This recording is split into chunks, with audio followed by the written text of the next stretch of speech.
it's Nikki Diaz. Come on in and let's have a chat today. Let's talk about Oracle card questions. Where do you even start, right?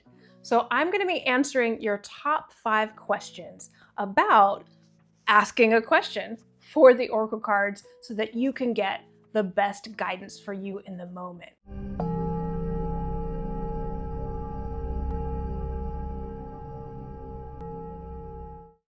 All right, so question number 1.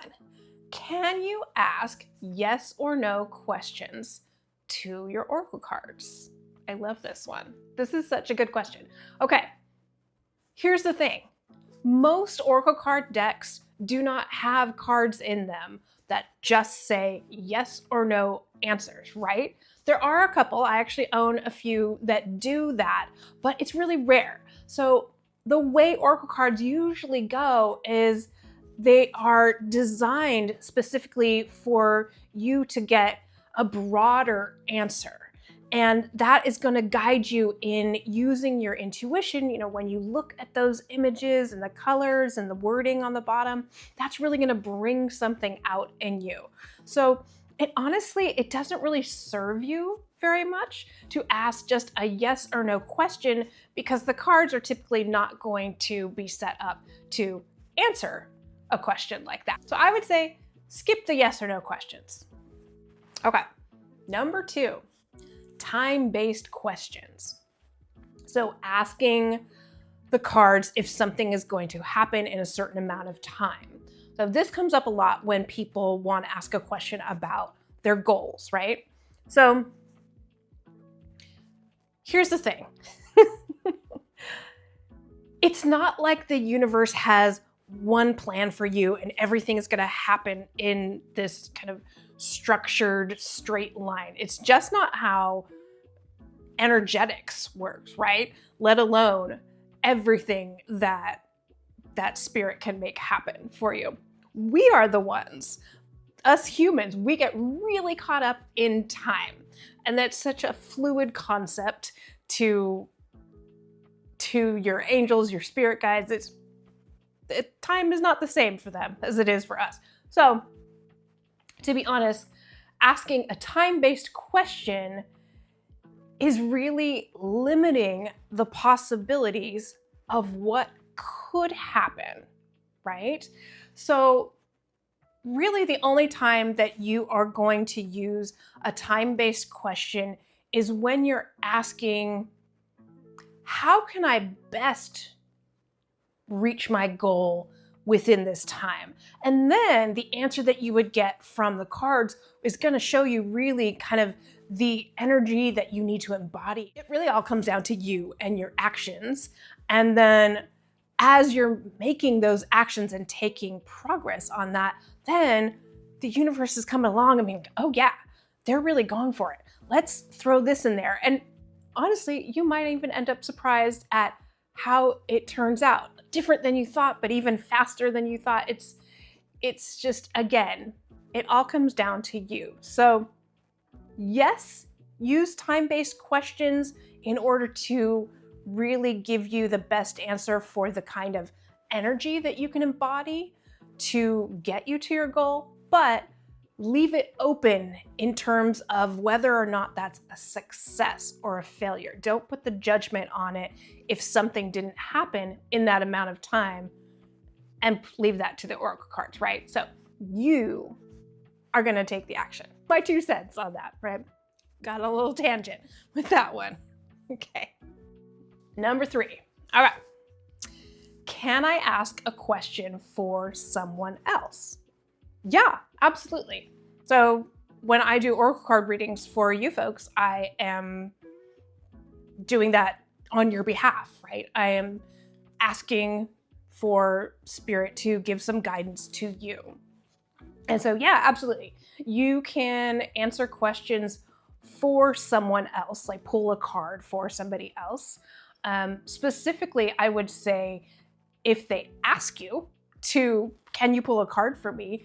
That's the best way, right? They're really looking for that guidance, and you are just helping them to see the possibilities within the guidance that comes forward. So yeah, ask a question for somebody else.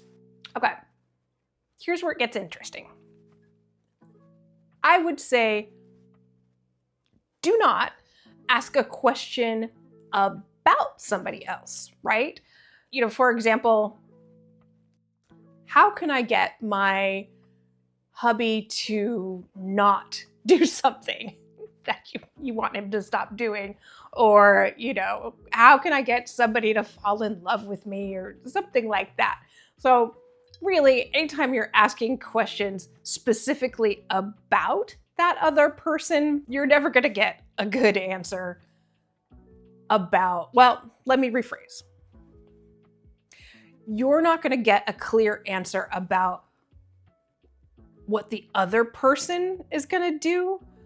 If you are going to ask that kind of a question, the cards are going to reflect back to you what you can do for yourself. And, that might have some effect on the other person, but it's not ever going to make them do something, right? So, I would leave those out. Yeah. All right. Question number 4. Yeah, okay. Good one. Can I ask the same question? Like, some people like to pull a daily card, and it's, can I ask just the same question every day, or just like a very general question? Yeah, absolutely.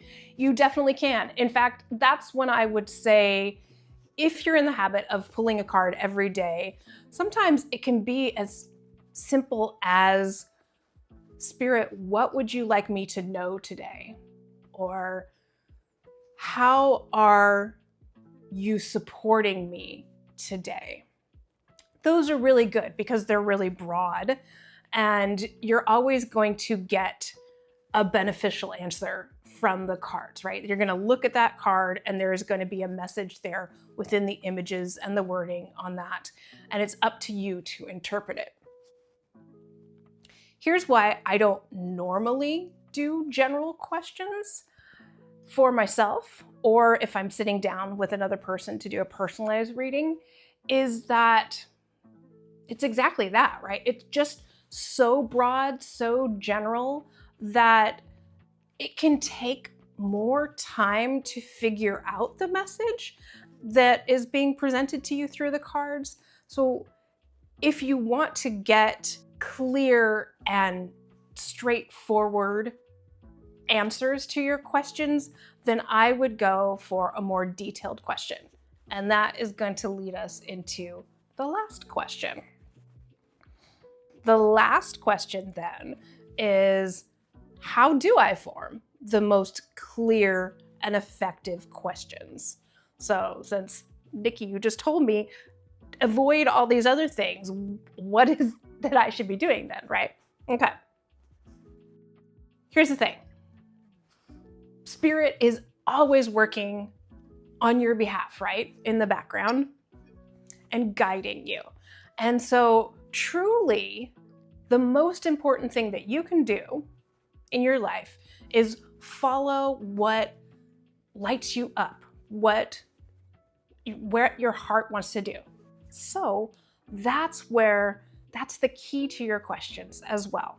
So a lot of these other approaches are going to be very mind-based questions. This is your thinking brain, wanting to know, tell me the answer.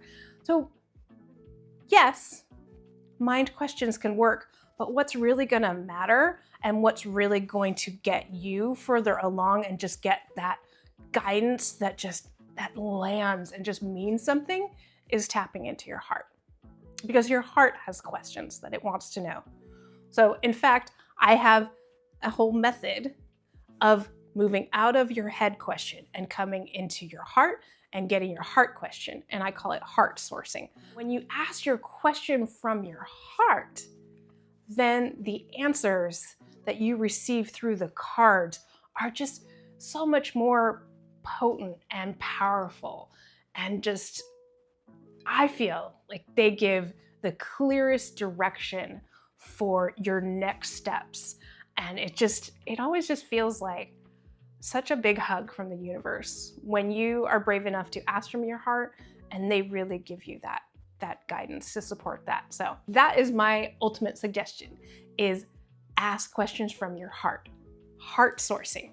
Do you have any other questions around oracle cards that you would love for me to answer? So put them in the comments if you do. And remember, there's no silly questions. Any question is a good question to put in there, because maybe somebody else had that same question, but they just didn't feel confident enough to put that in the comments. So you could be helping somebody else. And I will gather those questions for a future video. All right, see you next time.